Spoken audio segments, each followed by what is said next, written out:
เป็นจังใดน้ออีพอสบายดีบ่กินข้าวแลงแล้วบ่ฝนตกบ่นอบ้านเฮาเป็นคำถาม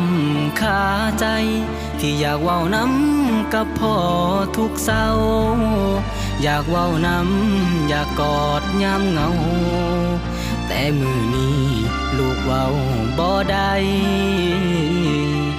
ตั้งแต่น้อยจนใหญ่มาลูกบ่เคยสิลืมอีพ่อถึงแม้นเจ้าสิบ่อยู่แล้วน้อลูกยังคิดฮอดพ่อหลายๆพ่ออยู่เทิงสวรรค์สิสบายดีบ่พ่อสิเป็นจังใดอยากดูแลอยากกอดยามใดลูกก็ได้แต่แนมเบิ่งฟ้า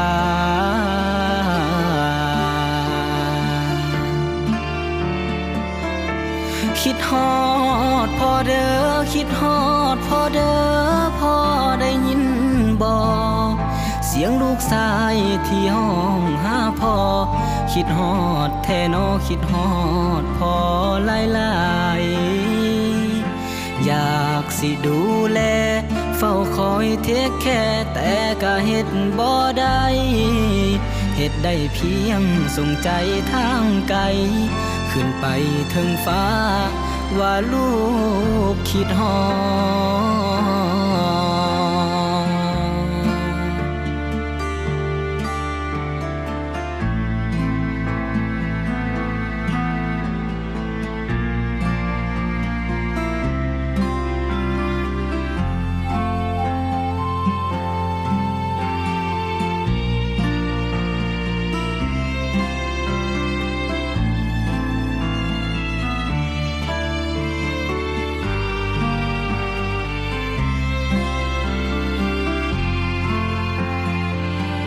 ตั้งแต่น้อยจนใหญ่มา